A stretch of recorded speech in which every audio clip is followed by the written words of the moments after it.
प्रस्तुत प्राप्त प्रसंगी कीर्तनरूपी सेवेकरता निवडलेला अभंग जगद्गुरु तुकोबा यांचा अभंग असून या अभंगामध्ये तुकोबा जीवन जगत असताना कशा पद्धतीने जीवन जगावं, विचाराशिवाय कुणाचंच जीवन परिपूर्ण नाही, पण तो विचार कसा असावा याचा उलगडा अभंगात करतात. विढाला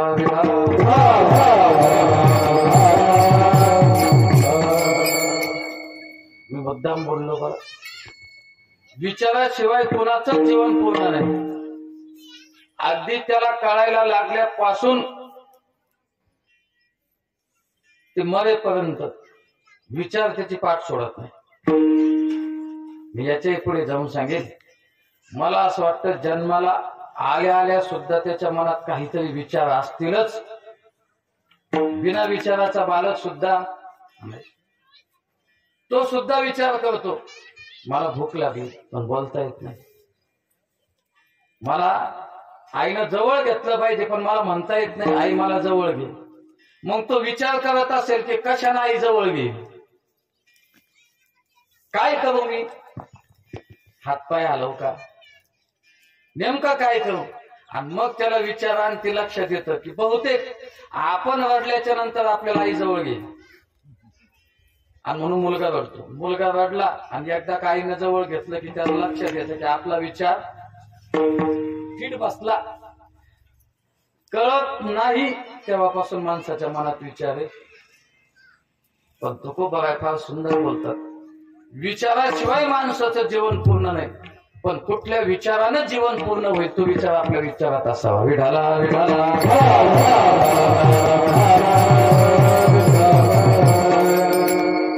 तो विचार असावा. आणि तो विचार कधी करायचा, अमावस्याच्या दिवशी, पौर्णिमेच्या दिवशी, गावातल्या जत्रेच्या दिवशी, का कोणाच्या उत्तर कार्याला गेला त्या दिवशी. कधी करायचा तो विचार, तो विचार कधी करायचा. तुकोबा फार गोड बोलतात. क्षणो क्षणी, दोन शब्द आहेत, क्षणो क्षणी. म्हणजे जीवनातला एक क्षण सुद्धा वाया घालू नका, विचार करा जीवनात. कोहम कथमिदम जातम कोवय करतास विद्यते. भगवान श्रीकृष्ण गीतेत सांगतात माणसाला चार गोष्टीचा विचार करा. कोहम, मी कोण आहे.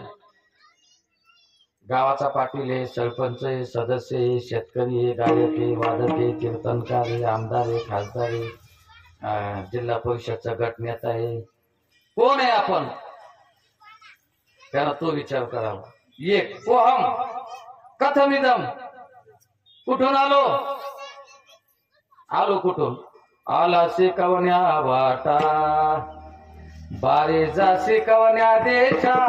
बाळा, मदालसा नावाची फार सुंदर स्त्री, सुंदर माता आमच्या जीवनात होऊन गेली.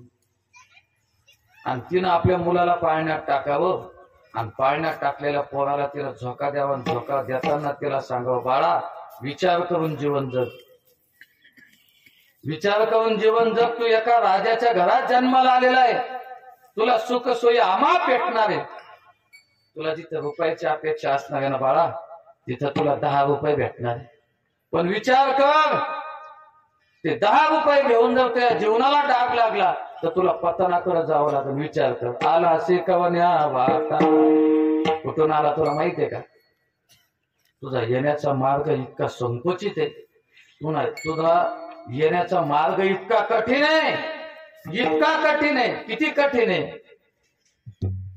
काय सांगू गर्भीची यातना, काय सांगू गर्भीची यातना, माझ भोगी नारायण, माझ भोगी नारायण,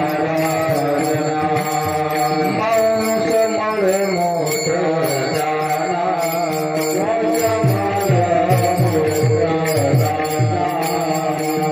क्षणो क्षणा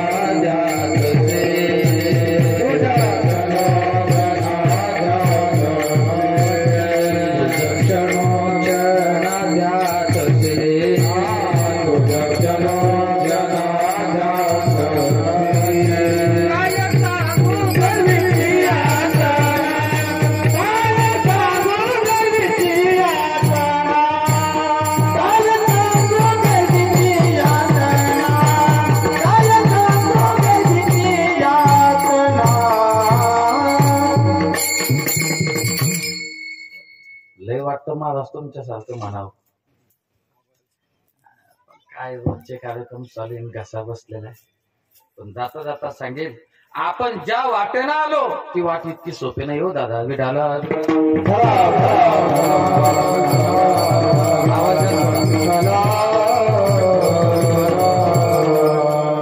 आपण विचार केला पाहिजे. मी विचार सांगतो, आपण विचार केला पाहिजे प्रत्येक क्षणाला.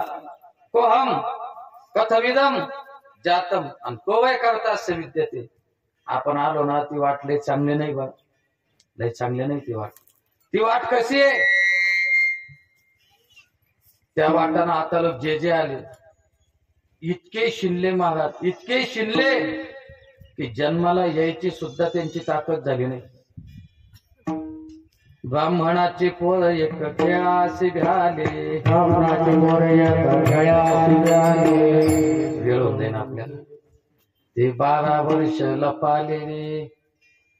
पुढं विनंती केली देवानं, तू घाबरू नको, तुला यायला जरी त्रास झाला तरी जायला त्रास देणार नाही. आपलं तर असं आहे, आपल्याला यायलाही त्रास आहे, जायला तर दुप्पट त्रास आहे. दुप्पट त्रास आहे. आपल्याला यायला इतका त्रास नाही तितका जायला त्रास आहे. का? येताना आपण काही सोबत आणलं नाही, जाताना विण्यानाव नाही. पण ज्या गोष्टी न्यायच्याच नाही त्याची साठवणूक इतकी करून ठेवली की ते ठेवू वाटत नाही पाठीमागे.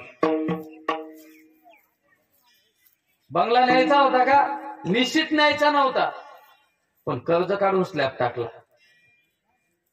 गाडी न्यायची होती का? न्यायची नव्हती, पण झिरो डाऊन पेमेंटवर गाडी आणली ना हप्ते मागे लावून ठेवले. पद सोबत न्यायचं होतं का?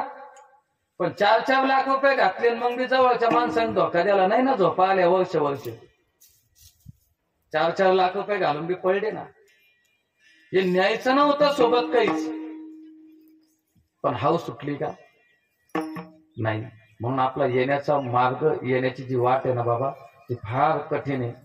नसा हे पाषाण फुटती, भय काप चित्ती भरलासे, भय काप चित्ती भरलासे. गर्भवासीचे दुःख गाढे कोणापुढे सांगावे? अहो कोणापुढे सांगावं? आपल्याला तर त्याचं दुःखच जाणवत नाही, हे दुर्दैव आहे. पण जर दगडा पुढे सांगितलं तर दगडाला सुद्धा चीर पडेल, एवढं मोठं गर्भवासाचं दुःख आहे. आईच्या गर्भवासात राहतो ना दादा आपण. आमच्या आईनं जे काही खाल्लं असेल त्याचा इफेक्ट, त्याचा प्रभाव थेट गर्भावर पडला. तिनं जर जास्त गरम खाल्ला असेल तर त्या गर्भावर जे कातड असतं बारीक चमडी, परिपक्व झालेली नसते ती. आणि परिपक्व झालेली नसते. कशी असते चमडी तुम्हाला सांगू का? आता आपण सगळे शेतकरी माणसे, एखाद्याला खोपा मोळडा असेल एखाद्या पशुपक्ष्याचा, आणि त्याच्यातून पिलं बाहेर पडली असते. पिलं कशी असतात बाबा? पिलं त्याच्यावर केस नसतात अजिबात, लाल चमडी असते. आणि त्या लाल चमडीमधून आतलं सगळं मांस आणि त्याच्या हाड दिसत असतात. ते खाली पडलं की पडल्या पडल्या जीव सोडतो. तसं आपण गर्भामध्ये असलो की तशी चमडी असते. आणि मग आईनं गरम खाल्लं की गरम चटका ते द्यायला बसतो. आईनं काही कडक खाल्लं की ते कण येतात आणि आईच्या गर्भाला टोचतात. ते गर्भाला टोचले की मरणप्राय यातना त्याला होतात. आणि यातना झाली की तो देवाकडे क्यू भागतो, देवा आणि एकदा याच्यातून मोकळं कर.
मग तो जीव देवाला कहूना भागतो, देवा एकदा याच्यातून काढ गड्या, एकदा ह्याच्यातून काढलं ना माझं आयुष्य संपेपर्यंत तो भजन करून पाय, एकदा याच्यातून काढ.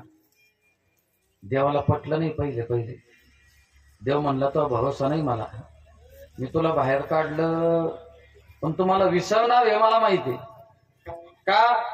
किती आले किती गेली, मोठे मोठे राजे झाले, खोट्या गर्भात बुडाले, मातीत मिळून सारे गेले, किती आले किती गेले.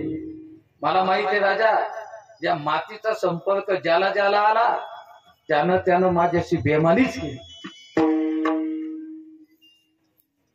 काही हातावर बोटावर मोजणे असे सारखे महात्मे असतील की त्या महात्म्याने या मातीत आल्याच्या नंतर सुद्धा या मातीचा गुण आपल्या अंगाला लावून घेतला आणि माझं भजन केलं असेल कमी महात्मे. आणि मी तर सांगेल जाता जाता, जीवन जगताना फार मोठा परमार्थ नाही करता आला तरी चालेल, पण आपल्यामुळे परमार्थाला गालबोटला गेला असं आपलं जीवन नसावं. विडाला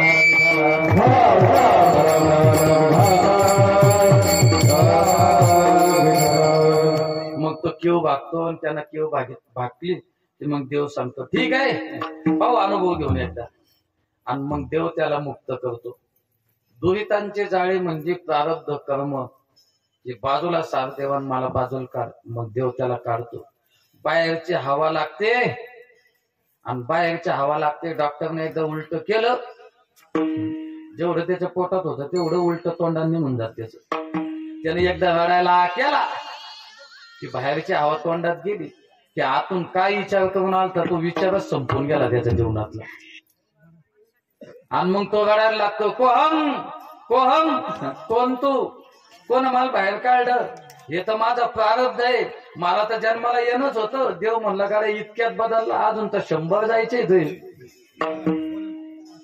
बदलला. मी सांगत होतो कुठून आलो, आपल्याला काय करायचंय आणि कुठं जायचंय, हा विचार माणसांच्या जीवनात केला पाहिजे. फार वाईट वाटेतून आलो आपण आणि जुन्या काळाला माणसानं विसरू नाही. माणसाला श्रीमंती जर टिकवायची असेल दादा, आज आपण सगळे श्रीमंत आहे, बसलेले लोक सगळे श्रीमंत आहे. आपल्याला जर आपली श्रीमंती टिकून ठेवणं असेल तर काय करावं लागेल बाबा, जुने दिवस विसरणं नाही पडणार. ज्यानं जुने दिवस विसरले त्याची श्रीमंती जायला वेळ लागत नाही, पण ज्यानं जुने दिवस आठवणीत ठेवले गड्या, आपलं म्हातारं 10 रुपयासाठी 3-3 दिवस गाडी आणत होतं तेव्हा 10 रुपये कमवत होतो. आपल्या म्हाताऱ्याच्या हाडाचे काढ म्हाताऱ्याचे झाले असतील, तळ्यात काम करू करू त्यानं घर बांधलं, जागा घेतली. एका रुपयासाठी, एका आदल्यासाठी, एका दमडीसाठी आपला बाप लोकांच्या घरामध्ये भांडे ज्यानं घासले, भांडे वाहिले लोकांच्या घरात, कित्येक काम माझ्या बापान केले. आज आपल्याला लाखानं पैसे येऊ राहिले, पण आपण खरंचताना कमीत कमी आपला बाप लक्षात ठेवला पाहिजे. आपले वडील, आपला बाप जर आपल्या लक्षात राहिला तर पोराला भिकारी कधी जाणार नाही. जुने दिवस लक्षात ठेवले पाहिजे. तसे आपले जुने दिवस कोणते, आपले दिवस कोणते, येताना कर्म जाड तुझी मानाड करी, आकांतुरे जननी दुःखे धाय मोकली. हो, 105 चरणाचा मदालसा आहे.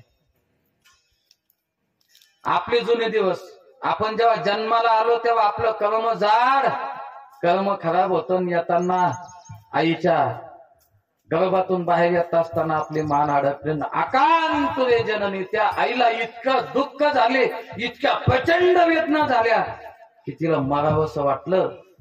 पण इतके हाल सहन करून आपण जन्माला आलो, पण त्या आईनं आपल्याला छातीशी लावलं आणि तिला झालेलं दुःख ती विसरली. पण तुम्हाला जाता जाता सांगेन, आपल्याला जीवनात जर भगवंताची प्राप्ती करायची असेल, आई ते दुःख विसरली आपलं तोंड पाहून, पण आपण तिचं तोंड पाहून भगवंताची सेवा केली पाहिजे आणि आयुष्यभर तिची सेवा केली पाहिजे, तरच आपलं उद्धार, नाही तर पतन. विढाला विढाला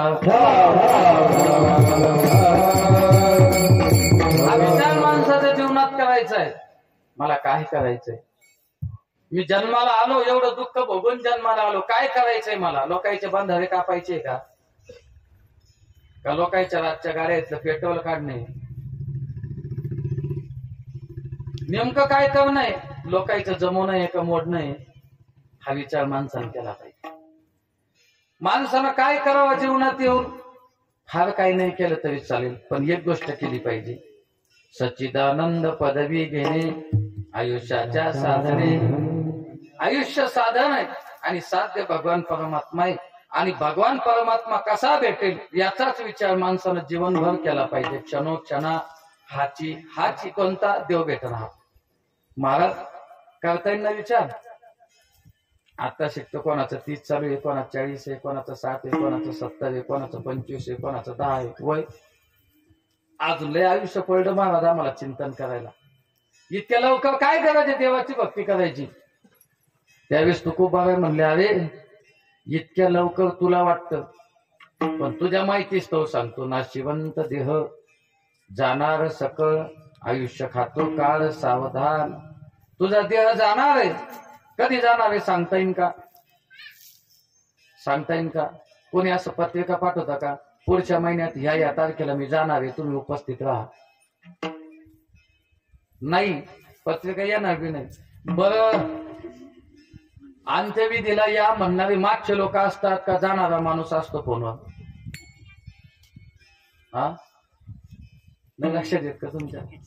असं कोण तुम्हाला फोन केला का, व्याई या बा लवकर, मी चाललो, लाकडं गिकडं नेऊन ठेवले पुढं, आणि अर्ध्या तासात मी आता जाऊन बसणार आहे लाकडावर, तुम्ही या आपलं पाहायला?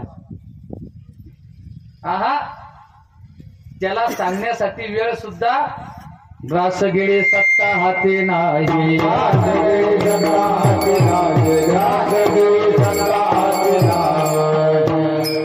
हा हो, सांगायचा वेळ द्या सोडून हातात घेतलेला घास, हा तो मेलिया नाही तेरा ग्रास.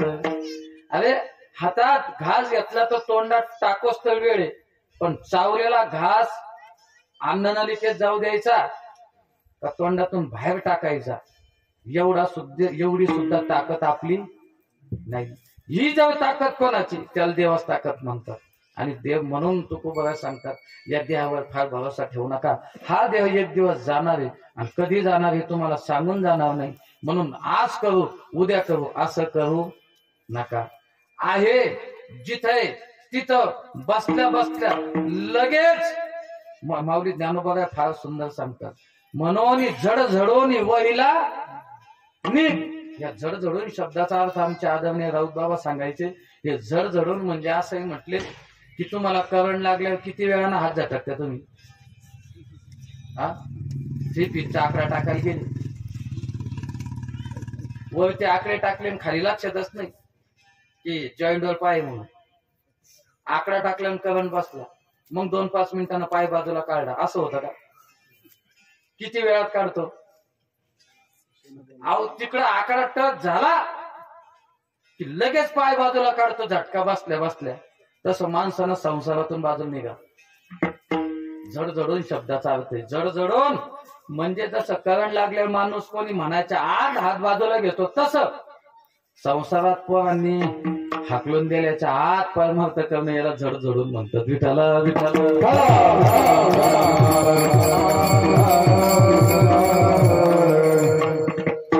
म्हणून झडझडून वहिला निघ. आणि काय कर, पंढरपूरला जाऊन तमाशे पाय.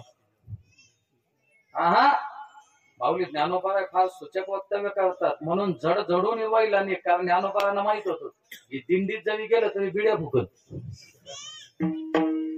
पंढरपूरला गेलं ना, बारीत लागायचं नाही, पण घेणं देणं दुकाना पाहत फिरण, याच्याकडे काय भाव त्याच्याकडे काय भाव, हे नको करू. म्हणून झडझडून वहिला निघ, घराच्या बाहेर निघ. आणि काय कर, या भक्तीच्या वाटेला. दुसरं काही नको करू, भक्तीच्या वाटेला. का? कारण हा देह फार काळ टिकणार नाही. म्हणून लवकर झडझडून. नाशिवंत देह जाणार जाणार शब्दात बोलतो. आणि सकळ म्हटले, सकळ सकळ का?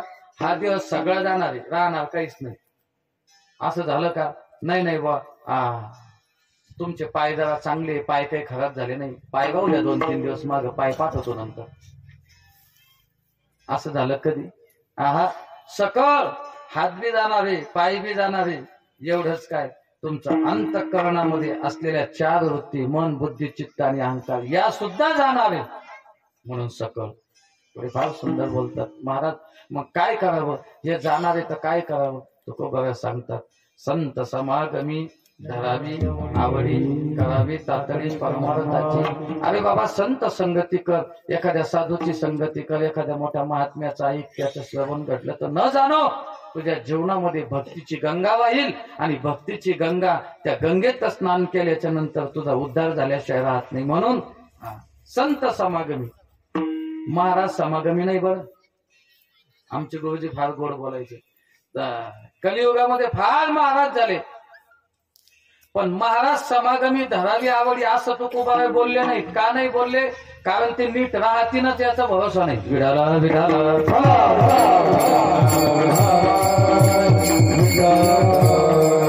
म्हणून संत समागमी. मग ते संत सुद्धा कोणचे पाहिजे त्याचा सुद्धा फार मोठा उलगडा आहे. पण आपलं उत्तर कार्याचं कीर्तन म्हणून आता पटकन पुढे जाईल. संत समागमी धरावी आवडी. नुसतं संत समागम धरू नका, आवडीनं धरा. पत्नी घरच्यांनी करून दिली म्हणून का आवडीनं? एखादी म्हणतं का नाही नाही बा घरच्यांनी करून दिली म्हणून बायको सांभाळ नाही. आहा आयुष्यभर आपल्याला फाटलेला कपडा राहील पण तिला चांगली साडी. का? कारण आपल्यावर जेवढी आवड नाही तेवढी त्याची आवड कोणावर आहे? त्याच्या पत्नीवर आहे. तसं संतांच्या सानिध्यामध्ये गेल्याच्या नंतर आपण आवडीनं परमार्थ केला पाहिजे. काही लोक सवडीनं करतात. भेटला वेळ तर जायचं कीर्तनाला, नाही तर 3 फीटची लाईट असते चालली 10:30 शेतात. एक जण दुकानाच्या बाहेर बसून कीर्तन ऐकत. दुकानाच्या बाहेर सप्त्याचा मंडप लांब होता आणि दुकान जरा लांब होत. ते बाहेर बसून कीर्तन ऐकत होत. त्याला विचार म्हणलं दादा मंडपात चाला ना. ते महाराज मंडपात ते मोठे मोठे बॉक्स राहत्या लय ऐकू येत नाही. इथं चांगलं ठळक ऐकू येतं. भोंग्यानं कसं ऐकू येतं? ठळक ऐकू येतं. ठळक. मला मग हे नाही सांगत होती इथं दुकानात कोणी नाही गिऱ्हाईक येईल. हा तेव्हा तू इथं ठळक ऐकू येतं. असे ठळक ऐकणारे लय बाबा. चला म्हणून आवड पाहिजे, सवड नाही. आपल्याला भेटली सवड तर कीर्तन आहे, आवडीचं कीर्तन नाही आपलं. पण तुकोबा सांगता संत समागमी धरावी आवडी करावी तातडी. पण नुसते समागम धरून बी फायदा नाही.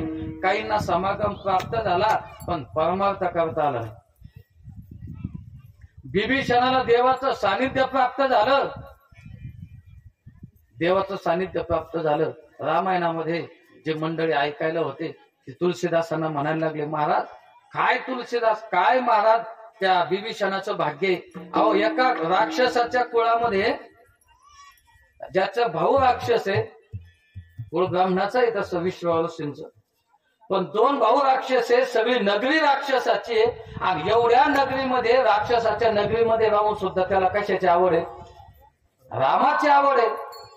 आणि तो रामाला जाऊन मिळाला. काय भाग्यवान आहे. तुलसीदासजी काहीच म्हणले नाही. पण तुकोबा म्हणतात मनसे विभीषण शहाणा परितो महामूर्ख जाना. काय झालं? अरे त्याला तुम्ही शहाणा म्हणतात पण तो कसा आहे? नुसता मूर्ख नाही, महामूर्ख आहे. का महामूर्ख आहे?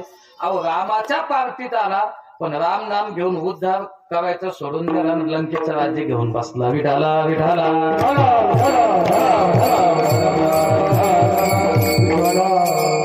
म्हणून संत समागमात आल्याच्या नंतर परमार्थच होईल असं सांगता येत नाही. आमचा आजचा विषय झाला बाबाचा नामचा. चंदनाच्या सोबत येऊन फक्त सुगंध घेता येईल.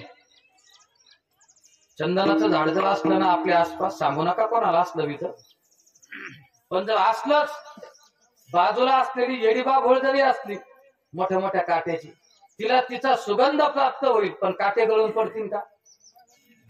काटे गळून पडणार नाही. तसं संतांच्या संगतीत गेल्याच्या नंतर आपलं पाप निघून जाईल, सुगंध भेटेल आपल्याला.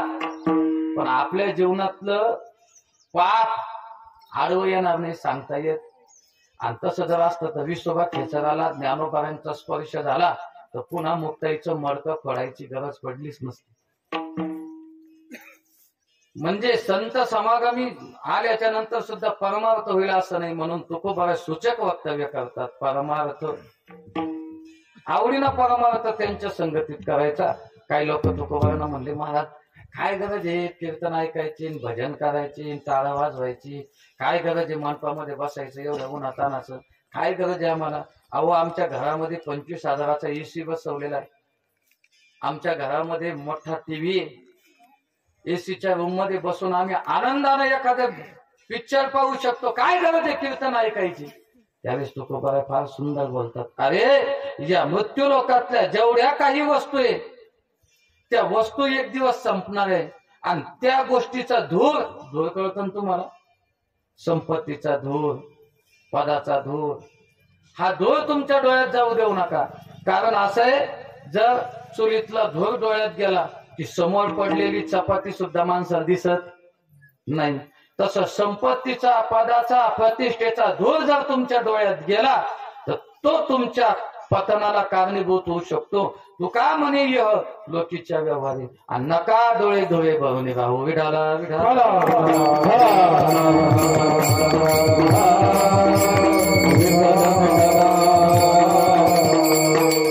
अभंगाचा सरळ सरळ भावार्थ आपल्या समोर विस्तृत केला. ज्या निमित्तानं आजची कीर्तन सेवा आहे, कैलासवासी रामराव रायाजी कामठे यांच्या वर्ष श्राद्धाच्या निमित्ताने ही कीर्तन सेवा आहे, ज्यांच्या माध्यमातून सेवा आली. सर्व कामठे कुटुंबीय कोटी कोटी धन्यवाद देईल या कुटुंबियाला. तुम्ही जे करताय ते फार सुंदर कार्य आहे दादा. का तुम्हाला कीर्तन दिलं म्हणून मी बोलत नाही, याचं कारण असं आहे, आपल्याला बऱ्याच जणांना वाटत असतं की माणूस गेला आणि 13वं केलं म्हणजे तो मुक्त झाला. आपल्याला असं वाटत असतं, काय महाराज गेला तो माणूस, आता 13वं झालं, नैवेद्याला झालं, आता काय राहिलं पाठीमागं, हे आपल्याला वाटतं. पण तुम्हाला सांगतो, 18 पुराणामध्ये गरुड पुराण नावाचं एक शास्त्र आहे, आणि त्या पुराणामध्ये जीवाची गती एका वर्षापर्यंत सांगितलेली. विठाला विठाला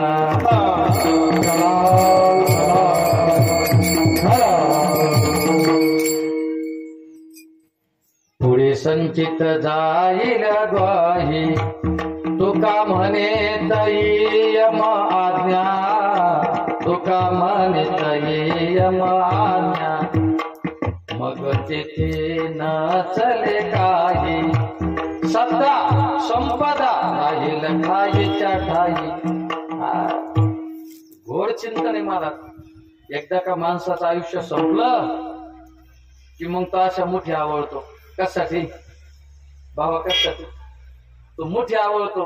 जाणाऱ्या माणसाकडे जरा बारीक निरीक्षण करा, ते पायाची टाचा आहे ना, तर टाचा अशा काठीमध्ये खुपसतो, अशा मुठी आवळतो आणि दात खातो कान जाताना. का करत असेल बरं बाबा तो असा? त्याचं कारण असं सांगितलेले गरुडा पुराणामध्ये. एक मोठी कॅसेट तुमच्या पुढे चालते, जेव्हा तुम्ही शेवटच्या क्षणाला जाताना, तुमचं आयुष्याचं माप संपायला लागलं की समोर एक टीव्ही चालू होतो. त्या टीव्हीला लाईट लागत नाही, त्या टीव्हीला वायर लागत नाही, त्या टीव्हीला रिमोट लागत नाही, आणि आपल्याला आवडतं चॅनल सुद्धा त्याच्यात लागत. त्या टीव्हीत एकच चॅनल लागतं. कोणतं?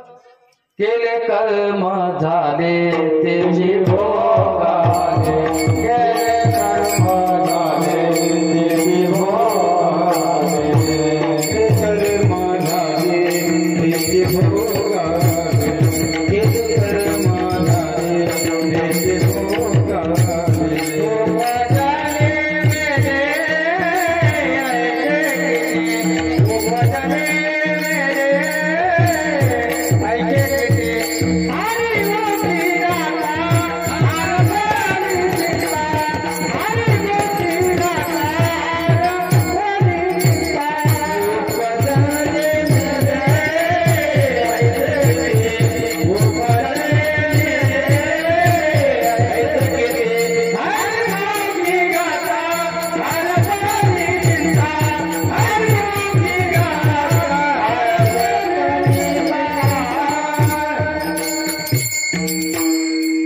पलंगाच्या पुढं त्याच्या डोळ्याच्या समोर एक टीव्ही चालू होती आणि त्या टीव्ही मध्ये मालिका लागत नाही, त्या टीव्ही मध्ये पिक्चर लागत नाही, त्या टीव्ही मध्ये चित्रहार चित्रगीत लागत नाही, त्या टीव्ही मध्ये बातम्या लागत नाही. काय लागतं?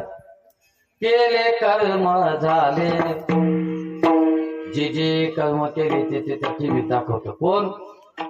त्याचा ऑपरेटर चित्रगुप्त आहे. आणि मग त्याला टीव्ही दाखवतो. काय काय केलं? सप्ताह चालू होता, कीर्तनाला गेला आणि चपला चोरून आणल्या. कोणत्या चपला चोरून आणल्या? त्या नंबर सहित रंगासहित दाखवतात. सप्ताहाला वर्गणी 1100 रुपये कबूल केली, 100च दिले.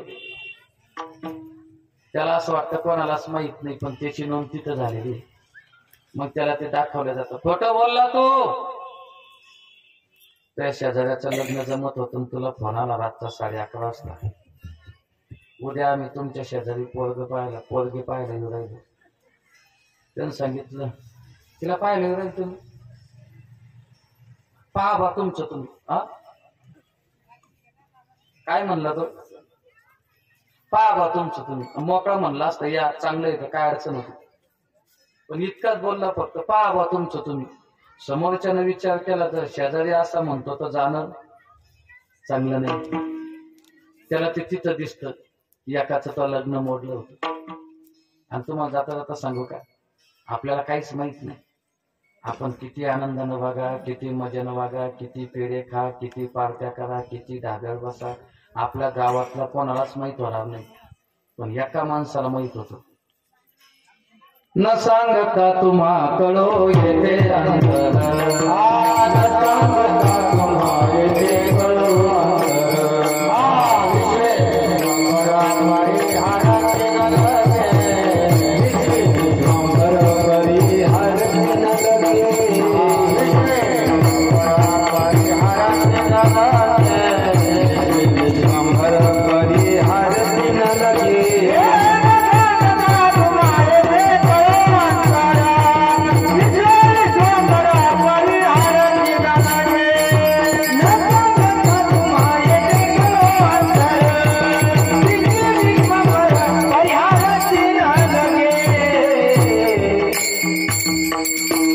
एका जणाकडे नोंद होते आपली.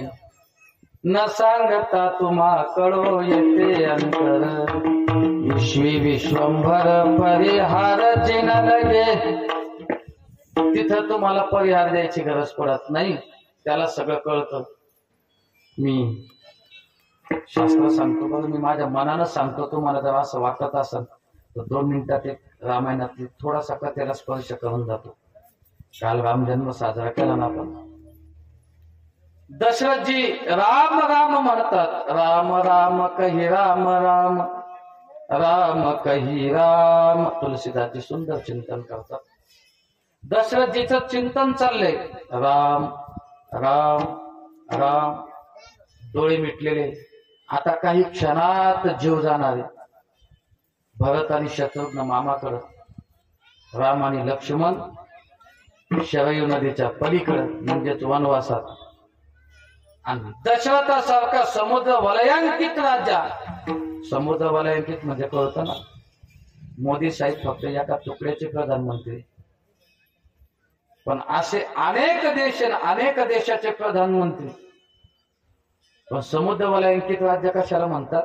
एकच राजा आणि एकच विश्व, त्याला काय म्हणतात? समुद्र वलयांकित राज्य. म्हणजे सगळ्या विश्वावर ज्याची सत्ता आहे असे दशरथ. आणि दशरथ राम राम म्हणून जमिनीवर पडले. आणि पडल्याच्या नंतर दचकले आणि डोळे उघडले पुढे पाहायला लागले. तर असे डोळे मोठे केले आणि पाहता पाहता डोळ्याच्या अशा या साईडला पाणी आलं, बाहेरच्या साईड. आनंदाचं पाणी असतं आणि एक दुःखाचं पाणी असतं. आनंदाचं आणि दुःखाचं मी जास्त चिंतन करत नाही, माझा वेळ होईल. पाणी आलं, कौशल्या बाजूला बसलेली होती. कौशल्यानं डोळे पुसले. मालक, जे झालं ते सोडून द्या. रामचंद्र प्रभूंना वनवास मिळाला हे त्याच्या प्रारब्धात होता. तुम्ही त्याला वनवासाला पाठवलं असं जर तुम्हाला वाटत असेल तर अहम वैश्वानरो भूत्वा प्राणिनाम देहमाश्रितः प्राणापान समायुक्त पचाम्यन्नम चतुर्विधम। हे सर्वस्व खाणारा पिणारा खाऊ घालणारा बुद्धी देणारा बुद्धीमध्ये राहणारा कोण आहे? भगवान परमात्मा आहे। तुम्हाला त्याचा दोष लागणार नाही, हे कर्म होत पण रडणं थांबत नाही। कौशल्या फार सुंदर बोलते, मालक तुमचा मुलगा तुम्हाला पाणी पाजायला नाही म्हणून तुम्हाला रडू येतं का? दशरथजी सांगतात नाही कौशल्य, माझ्या मुलाला वनवास मिळाला याच्यासाठी मी रडत नाही, माझी सीता माझी सून वनवासात दिली याच्यामुळे मी रडत नाही, माझी मुलं माझ्या जवळ नाही याच्यासाठी सुद्धा रडत नाही, पण कौशल्य माझ्या डोळ्यासमोर जे दिसतंय ते पाहून मला रडू येते। मालक पुढे काहीच नाही ना, कारण ते कोणाला दिसतं? फक्त जाणाऱ्या व्यक्तीला दिसतं। मालक अहो पुढं काहीच नाही, कौशल्या तुला नाही माहीत पण मला दिसतं।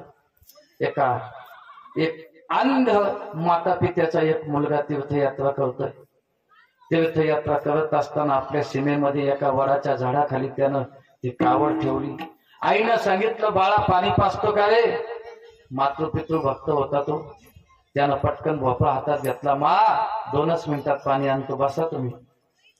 आणि भोपळा घेतला, तलावामध्ये भोपळा बुडवला। मला दिवसभर शिकार भेटली नाही पण तळ्याच्या काठी पाणी प्यायला एखादी सावजी म्हणून एका झाडाच्या पाठीमागे मी बसलेलो होतो, मला दिसतंय सगळं। तो श्रावण आला, त्यानं त्या घागर बुडवली, तो भोपळा बुडवला, त्या भोपळा बुडवण्याचा आवाज झाला। मला असं वाटलं एखादी प्राणीच आहे का, आणि मी लक्षवेधी आहे। काही लोक लक्षवेधी असतात, काही नुसतं आवाज जरी खराब आला तरी सांगतात तुमची तब्येत खराब आहे का, लगेच काही लक्षवेधी असतात। आणि आवाजाच्या दिशेनं बाण सोडला आणि तिकडून आवाज आला आई ग, उठून पाहिलं आणि लक्षात आलं शर आला तो धावून आला काळ, हिवाळला श्रावण बाळ, हे आई गे दीर्घ हाक मारून तो पडला जागून झोप, हे राजाच्या ऐकून श्रवणावाणी हृदयाचे झाले पाणी। मोठी कविता आहे।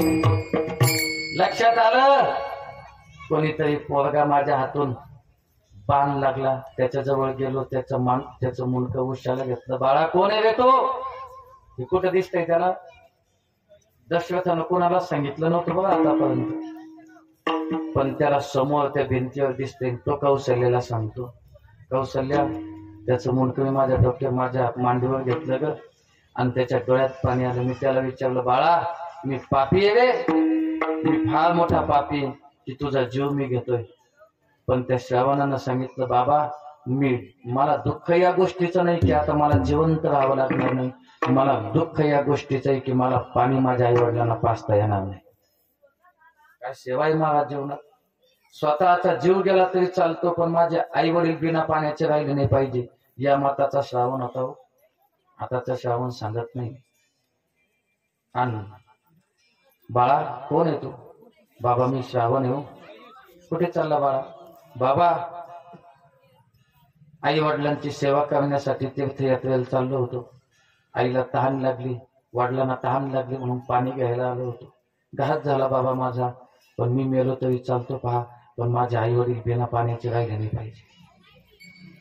मरणारा दशरथ, मरणारा श्रावण दशरथाच्या डोळ्यात डोळे घालून सांगतो बाबा मी मेलो तरी चालेल पहा, पण एवढं पाणी माझ्या आई वडिलांपर्यंत पोहोच करा।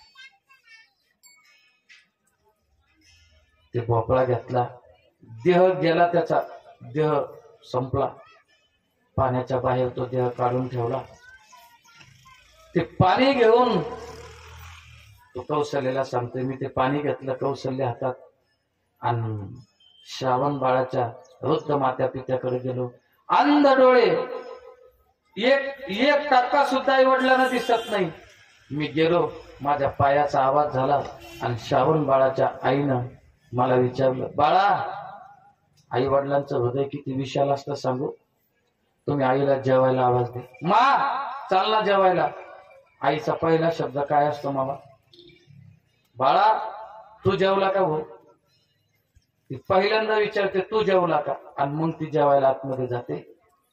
पोरीनं जरा बापाला जरा आवाज द्या, बाबा चालन जेवायला.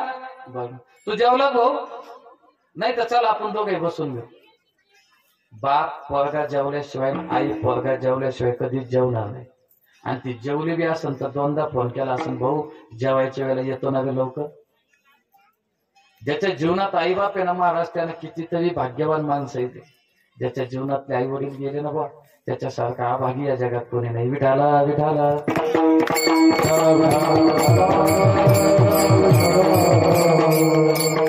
आणि आईला विचारलं, बाळा आला का?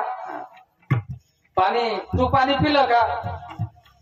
पण दशरथ बोलत नाही, कारण दशरथाला माहितीये अंध लोक हुशार असतात. आपण जर बोललो की ते लगेच चटकन ओळखतील की हा माझा श्रावण नाही, आणि मला खरं सांगावं लागेल. आणि मी जर खरं सांगितलं की माझ्या हातून पाणी पिणार नाही, म्हणून बोलत नाही काही. आई म्हणते, बाळा तो पाणी पिलं का रे? आई बोलत नाही. बाळा काय झालं, तुला काही त्रास होतो का? श्रावण बोलत नाही. श्रावण नव्हताच ना तो. आणि मग शेवटी आईनं सांगितलं, बाळा अरे जर आईशी बापाशी जर आबोला धरायचा होता तर मरणप्राय यातना मी कशाला सहन केले असते. तो ज्या दिवशी माझ्याशी आबोला धरला, ज्या दिवशी तू माझ्याशी बोलला नाही, त्या दिवशी जगातला देव तुझ्यावर दुष्ट झाल्याशिवाय राहणार नाही. एकदा बोल माझ्याशी फक्त. मुलानं आई वडिलांविषयी कधीच मनामध्ये तिरस्कार करू नये. आणि त्याच्या मनात जर आई वडिलांविषयी तिरस्कार निर्माण झाला तर त्यानं किती जरी माळा घातल्या, किती जरी परमार्थ केला तरी त्याचा उद्धार होणार नाही. नका ऐकू तुम्ही आई वडिलांचं, पण किमान होतं म्हणा. आणि तुम्ही जर आई वडिलांना शब्द वापस बोललेच नाही, आई वडिलांच्या शब्दाला जर किंमत दिली नाही ना, तर या जन्मात द्या सोडून. या जन्मात आपलं सगळं चांगलं आहे, पण पुढच्या जन्मात लय मोठं पाप भोगावं लागतं. माता माहुली पाचारिता, शब्द नाही दिला मागुता, बहिरा झालो नर देही येता, एका जनार्दनी स्मरण आता. कितीतरी प्रमाण सांगता येईल मला. बोलत नाही. आणि आई म्हणले, बाळा जर तू बोलला नसेल तर मला पाणी प्यायचं नाही. मग आईला झाला दशरथाचा. आणि मग दशरथ बोलला, माय मी तुमचा श्रावण नाही, मी दशरथ आहे. कोण दशरथ? मी या राज्याचा मालक आहे. मग बाळा माझं बाळ कुठे आहे? सांगितलं, माझ्याकडून फार मोठं पातक घडलं आणि शिकार करताना मला माहित नाही तुझा मुलगा होता. झाडाच्या पाठीमागून बाण सोडला आणि तुझा मुलगा माझ्याकडून मारला गेला. असं म्हटलं आणि म्हटल्या आईनं जीव सोडला. ऐकल्या आईनं जीव सोडला. हे कोण कोणाला सांगतंय? दशरथ कौशल्याला सांगतोय. त्याच्या आईनं जीव सोडला. कौशल्य, मी बापाला सांगितलं, बाबा फार मोठी चूक झाली पहा माझ्या जीवनात, पण तुम्ही तरी पाणी घ्या. त्या बापानं सांगितलं, दशरथा जीवनात सगळ्यात मोठं पाप तुझं आज झालं.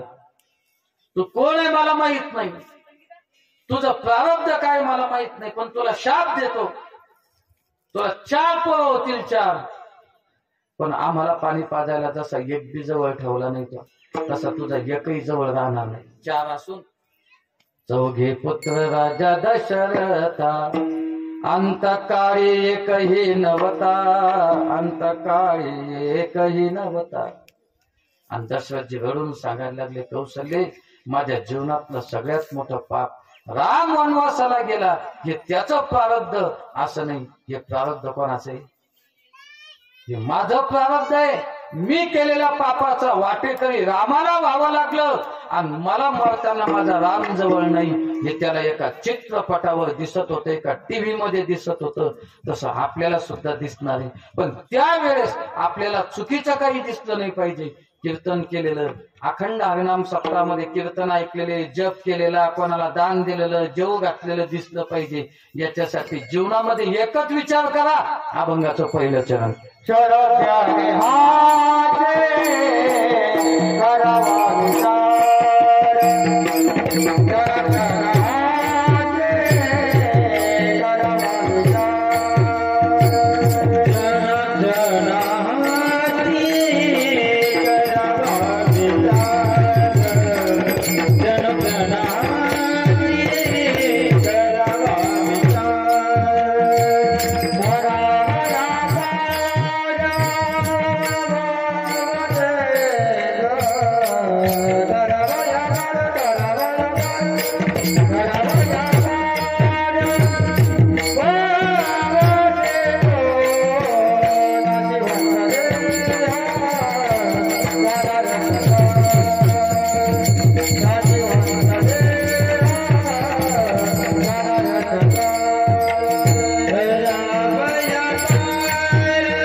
सांगतात, अरे आयुष्याच्या शेवटी आपल्याला चित्र विचित्र पाहायला भेटू नये याच्यासाठी आयुष्यभरच काय करा, विचार करा. विचार फार महत्वाचा आहे. बघ, संसार जरी करायचा तरी काय महत्वाचा आहे, विचार. जर संसारात एक विचार नसला तर घरात भीत पडायला वेळ लागत नाही. जर गावात विचार नसला तर गावात 2 गट व्हायला वेळ लागत नाही.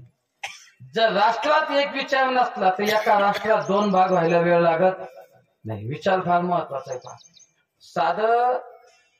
साधा बोर जर घ्यायचा साधा पाण्याचा, तर बोर घ्यायचा तर माणूस 1 महिना विचार करतो, इथं खंदू का, इथं खणलं तर पालन येऊ शकतो, पालमला अडचणी, मग इथं घेऊ का, पण मग इथं उंच वाटा, इथं पाणी लागेल का. एक बोर घ्यायचा तर 1 महिना विचार करावा लागतो. पुढे जाऊन सांगेल, पोरीचं लग्न असलं की 2 महिने विचार करावा लागतो. कोणाला आमंत्रण द्यायचं, त्याला आमंत्रण द्यावं का, तो आल्यावर नीट राहीन का, हा विचारायचा ना. हा लोक म्हणतात, अहो हा ती पाहुण्याची यादी दिली, आणि पाहुण्याची यादी दिल्याच्या नंतर त्याच्यामध्ये 2-3 नाव जरा विचित्र होते. भैरवनाथाचे शिष्य होते ते. भैरवनाथाचे शिष्य लक्षात आलं तुमच्या. भैरवनाथाला काय लागतं प्रसाद माहिती ना, तुम्ही 4 धाम करेल असं सोडून द्या. ते म्हणले, अरे या माणसाला कशाला बोलवता तुम्ही, ये ना चांगले लग्न वाटी लावले, एक बी लग्न बिना भांडणाचं नाही उरलेलं, कशाला बोलत यायला. हा काय झाला, विचारात झाला ना. विचाराशिवाय लग्न नाही, विचाराशिवाय घर सुद्धा बांधणं नाही. आपल्याला कमी डोकं आहे का, आपण इंजिनिअरकडे जातो, कारण आपल्यापेक्षा जास्त शिक्षण त्याचं आहे म्हणून आपण त्याचा काय घेतो, विचार. त्याचा विचार घेऊन आपण आपलं घर बांधतो. बरोबर. महत्वाचा काय आहे, विचार. याच्या पुढे जाऊन सांगेल, घरातलं कुठलंही काम करायचं म्हणलं की 4 माणसाचा विचार घ्यावाच लागतो. मग मला सांगा, जर संसारात 4 माणसाचा विचार घ्यावा लागतो तर मग अध्यात्म विद्यानाम. भगवान श्रीकृष्ण 10व्या अध्यायामध्ये विभूती सांगत असताना सांगतात की जी विद्या आहे अध्यात्मशास्त्र, ही सगळ्या विद्यांची शिरोमणी आहे. मग संसारामध्ये जर विचार महत्वाचा असेल, मग परमार्थामध्ये किती विचार महत्वाचा आहे. विठाला विठाला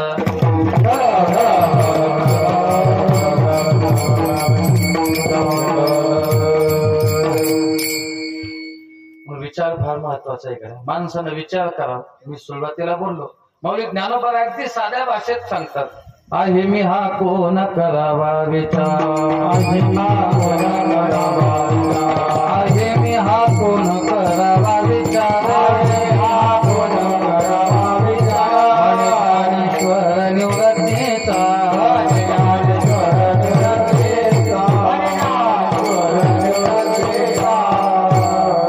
माणसाने विचार केला पाहिजे मी कोण आहे. 2 मिनिटात विचार करा बघा आपलं अस्तित्व काय. 2च मिनिटात विचार करा. 10-5 मिनिटात सेवा सोडणार मी. ऊन जास्त झाली, उशीर जरी झाला तरी लवकर सोडू आपण, काही विषय नाही. विचार 2 मिनिटात ऐका. आपण ज्या देहाचा अभिमान जन्मभर घेऊन फिरतो त्याचं अस्तित्व काय, काय अस्तित्व आहे. आज कोणी आमदार आहे, कोणी खासदार आहे, कोणी पंचायत समिती सदस्य आहे, कोणी महाराज आहे, कोणी शेतकरी आहे, कोणी गटनेता आहे, कोणी काय कोणी काय कोणी काय. वेगवेगळ्या अहंकारानं माणूस जीवन जगतो. पण आता सगळ्यांचं जीवन घ्या. आईच्या उदरात येण्याच्या अगोदर आपला पत्ता सांगा बरं. आईच्या गर्भामध्ये गर्भ तयार होण्याच्या अगोदर आपला मुक्काम सांगा बरं, कुठं होता. कोणी सांगू शकतं का मी बाजार सांगीत होतो मागच्या जन्मात, का कोणी म्हणतं मी औरंगाबादला होतो मागच्या जन्मात. नाही, मागचं सुद्धा काही ध्यानात नाही आपल्या. बरं जाऊ द्या, द्या सोडून. जन्माला आल्याच्या नंतर आपलं नाव काय होतं, आपलं नाव काय होतं. जन्माला आले डॉक्टर म्हणले का हा रामभाऊ आले, रामभाऊ. हा त्यानं फक्त इतकंच सांगितलं असं, मुलगा किंवा बस. ते म्हणला नाही रामभाऊ आले का, श्यामभाऊ आले का, महाराज आले का, डाकू आला का, चोर आला का, पंचायत समिती सदस्य आला का, आमदार आला का. म्हणलं त्यानं काही नाव नव्हतं. मग नाव किती दिवशी आलं, 13व्या दिवशी नाही ना. मग बोला ना जरासं, कधी आलं ना. 12व्या दिवशी. मौलिक ज्ञानोबा फार सुंदर बोलतात. फार उपजली या बालकाशी नाम नाही, काहीच नव्हतं त्याचं अस्तित्व. अस्तित्व कुठून चालू झालं, पहिल्यांदा त्याला काय दिलं लोकांनी, नाव दिलं. थोडस मोठं झालं, लोकांनी त्याला काय दिलं, शिक्षण दिलं ना. लोकांनी त्याला शिक्षण दिलं.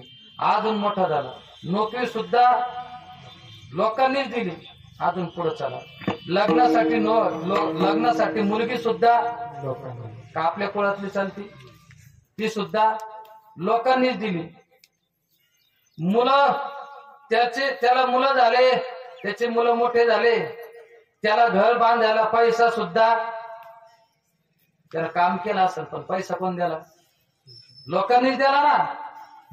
प्लॉट घ्यायला, जमिनी घ्यायला सगळं घेतलं. म्हातारपण आलं, म्हातारपणात चालता येत नाही म्हणून म्हातारपणात काळी सुद्धा कोण आणून दिली, पोरांनी. ती सुद्धा दुसऱ्यानेच दिली का नाही. बर, चालता येत नाही आता धरणीला पडला, जेवण सुद्धा कोणी खाऊ घातलं, शेवट दुसऱ्यानेच खाऊ घातलं ना. मग मला सांगा, शेवटही दुसऱ्यानं खाऊ घातलं, याच्या पुढे जाऊन सांगेल त्या व्यक्तीचा जीव गेला. जीव गेल्याच्या नंतर त्या व्यक्तीला आंघोळ कोण घातली, तो म्हणला का मी 2-4 तांबे घेतो, तुम्ही बाहेर थांबा सगळे. ती लोकांनीच घातली. घर कोण बनवलं जाण्यासाठी, 4 जना मिल गढ़ी बनाई, चढ़ा काठ की डोली, चारों तरफ से आग लगा दी, फूक दई जैसे होरी, क्या तन मांझता एक दिन माटी में मिल जाना, क्या तन मांझता एक दिन माटी में मिल जाना. कबीरजी सांगतात बर. त्याला तेही दुसऱ्यानेच दिलं. पुढं लाकडं कोण नेले, दुसऱ्यानंच नेले. आग्नी कोणा लावला, दुसऱ्यानेच लावला. तेरावं कोणी केलं, दुसऱ्यानेच केलं. वर्षेस सगळं दुसऱ्याने केलं. मग आपलं अस्तित्व काय, आपलं अस्तित्व फक्त एकच आहे, करा हरी भक्ती आणि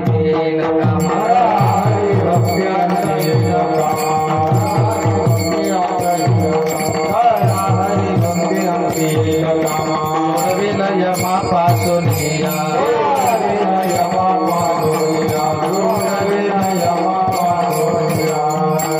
हा विचार माणसात पाहिजे, आपलं काहीच नाही.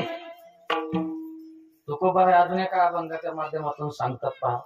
अंतकाळी मी परदेशी, कोणीच नव्हतं, मग ऐसे जाणूनी मानसी, म्हणून या ऋषिकेशी शरण मी तुझसे आलो. देह गहेची कामिनी, मग ती तव राहिली भुवनी. असा सगळा अभंग आहे. त्याच्यामध्ये बंधू बहिणीचा कळवळा, ते तो जानसी रे गोपाळा. जेव्हा लागली यमशृंखळा, तेव्हा पुढं काय, तेव्हा म्हणले काय, यमाला 2-4 दिवस राहू द्या, उद्या 2-4 दिवसांपूर्वीचं लग्न आहे, 2-4 दिवस ठेवा आमच्या बापाला, मग घेऊन जा. आहा, तेव्हा दूर राहिली. मग हा विचार माणसाच्या जीवनात पाहिजे. आणि हा विचार ज्या दिवशी घडला त्या दिवशी माऊलीच्या ओळीप्रमाणे म्हणून झणझणून वहिला निघ, त्याला बाजूला निघण्यासाठी सांगायची गरज पडणार नाही. रखुमाई